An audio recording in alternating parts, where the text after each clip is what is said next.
5 साल और 3 महीनों की जद्दोजहद के बाद आखिर तू हाथ लग ही गई। चल बता, कहाँ है वो नागमणि? मल्हार, जो अपनी लालच की भूख मिटाने के लिए किसी भी हद तक जा सकता था, वो एक औरत को बेड़ियों में बांध बिजली के झटके दे रहा था। ये औरत और कोई नहीं बल्कि नागलोक की रक्षक नागिनी राम्या थी। लगता है तेरी सांसें बस यहीं तक थी।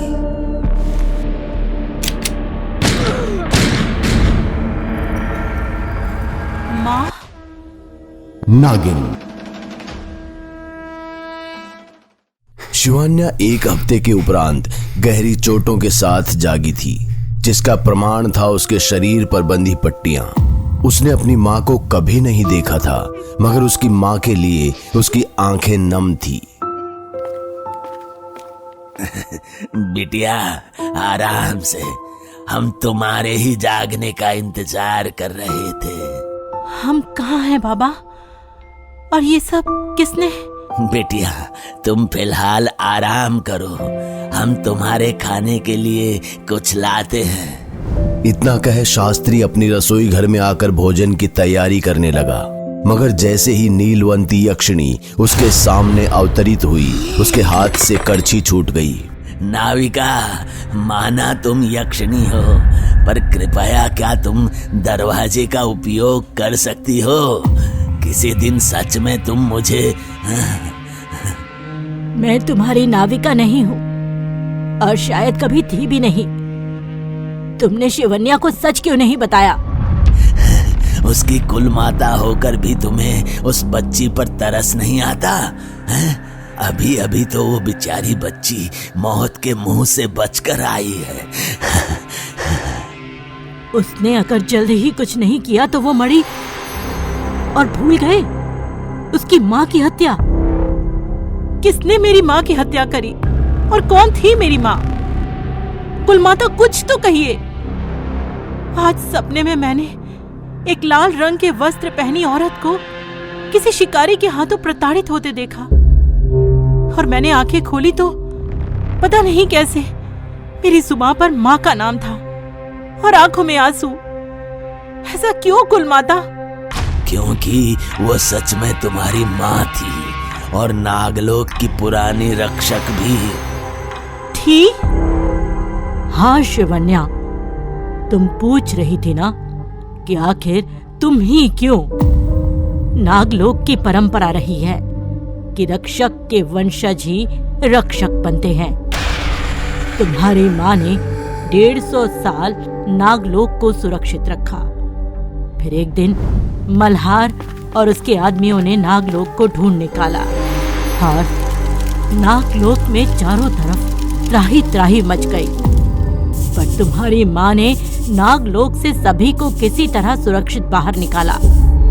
मल्हार के आदमियों का संहार और नागलोक का द्वार बंद कर खुद मल्हार से युद्ध करने उतर पड़ी।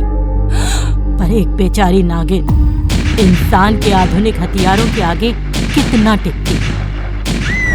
उस दरिंदे का इन सब से भी नहीं मन भरा तो उसने तुम्हारी माँ रम्या की जीभ और दांत भी निकाल अलग कर दिए। मेरी माँ के साथ जो कुछ भी हुआ, पर कुलमाता, ये कार्य मेरे द्वारा हो पाना संभव है।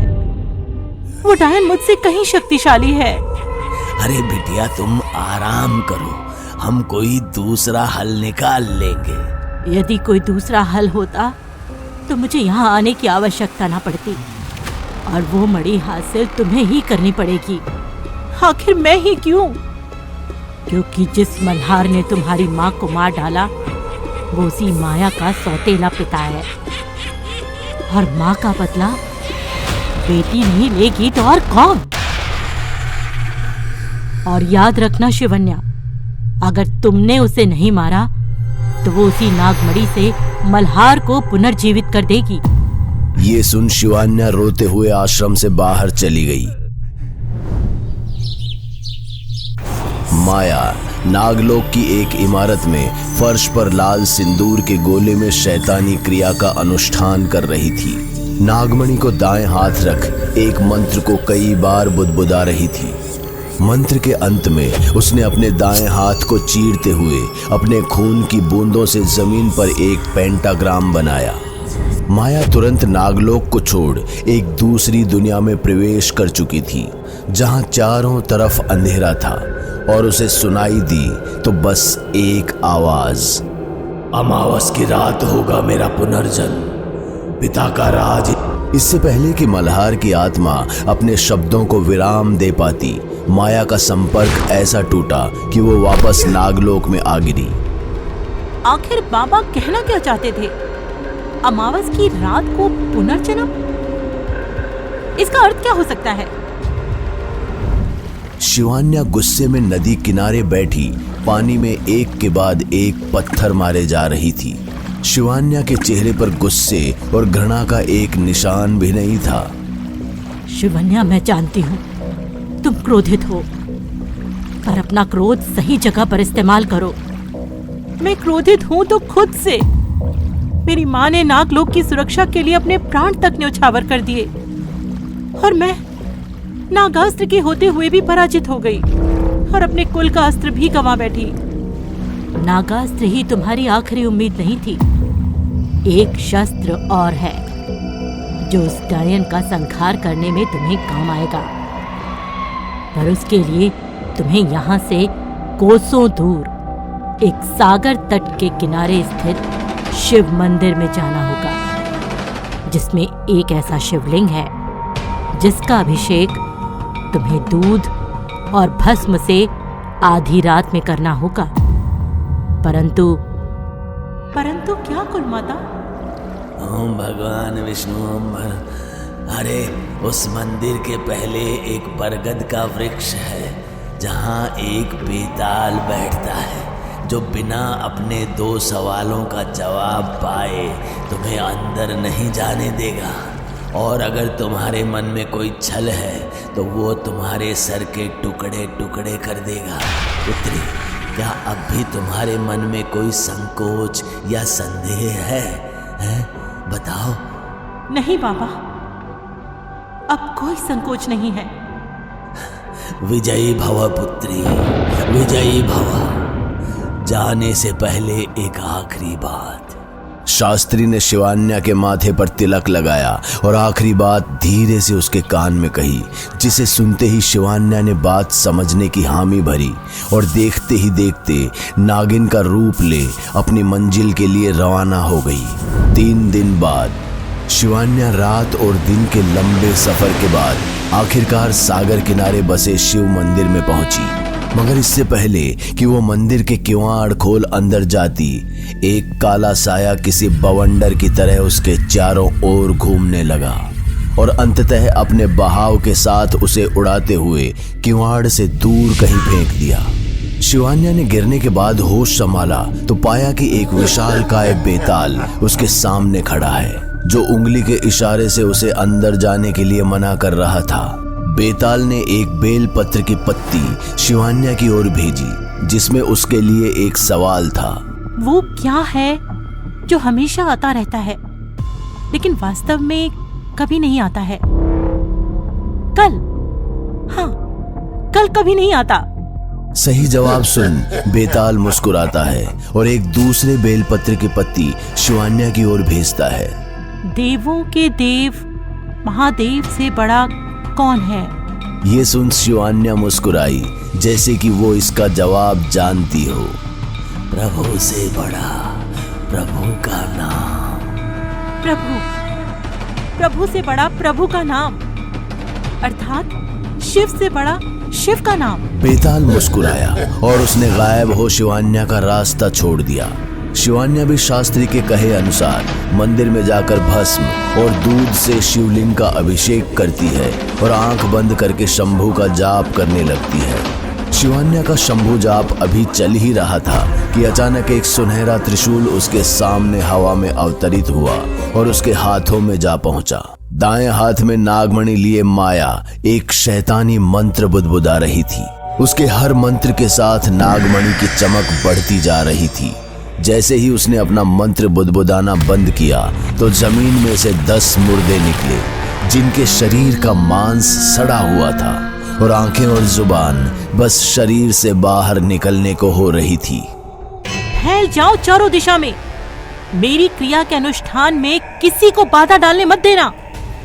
माया के आदेश देते ही मुर्दों की फौज नागलोक के चारों दिशाओं में फैल गई। माया पिछली बार की तरह एक बार फिर लाल सिंदूर के घेरे में बैठ गई। इससे पहले कि वो अपने कार्य को अंजाम देती, उसे नागलोक के द्वार के गिरने की आवाज सुनाई दी और गौर से देखने पर उसे एहसास हुआ कि शिवान्या एक बार फिर उसके काम में बाधा डालने वापस आ गई है और साथ ही साथ उसने उसके 2 सैनिकों को दरवाजे तले रोन दिया है।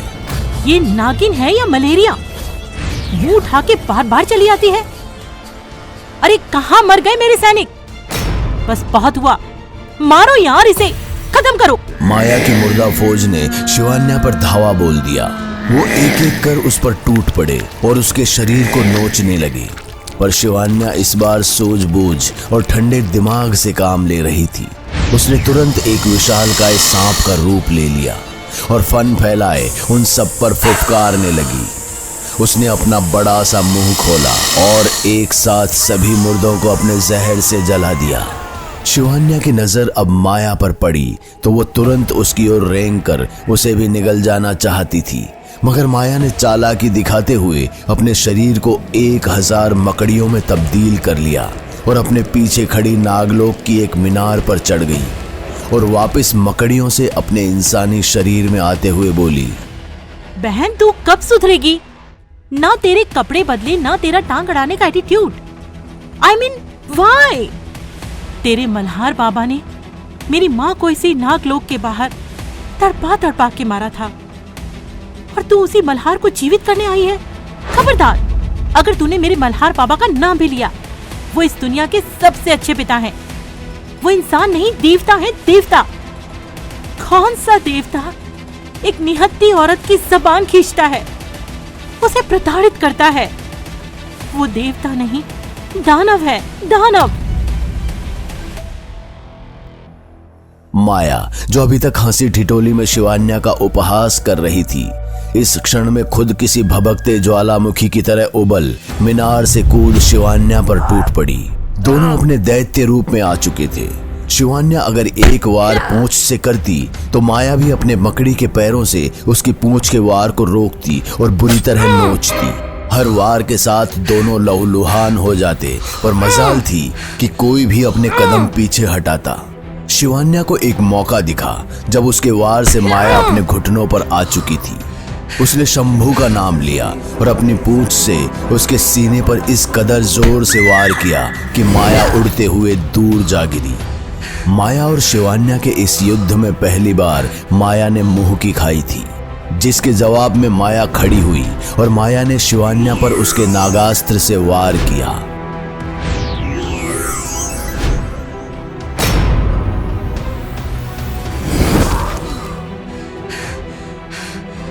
तेरे मल्हार बाबा ने मेरी माँ को तड़पा कर मारा था और कुल माता ने कहा कि माँ का बदला बेटी को लेना चाहिए। पर अगर ये दुनिया बदले की आग में इसी तरह जलती रही तो समाज के संतुलन का क्या होगा? मेरे बाबा ऐसा हरगिज नहीं कर सकते, वो सच्चे थे। माया, तुम्हारा सच जानना जरूरी है। इस मणि पर हाथ रखो।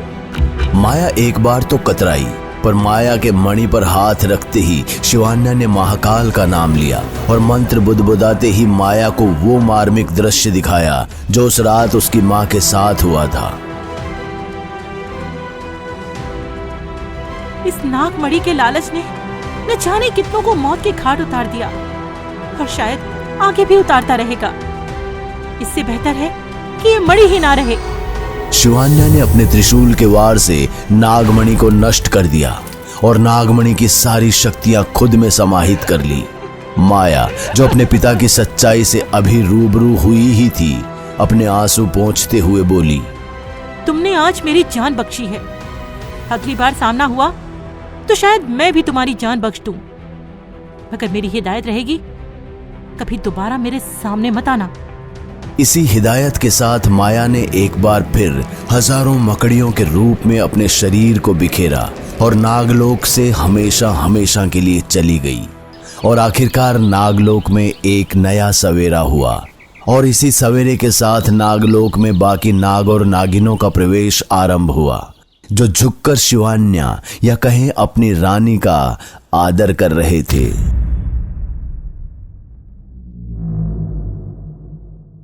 दोस्तों, अगर आपको हमारी कहानी अच्छी लगी हो तो लाइक, कमेंट और शेयर जरूर करें। साथ ही रेगुलर अपडेट के लिए चैनल को सब्सक्राइब करें। और अगर आपके पास भी कोई डर से भरी दमदार कहानी है तो भेजिए हमारे मेल एड्रेस पर अभी।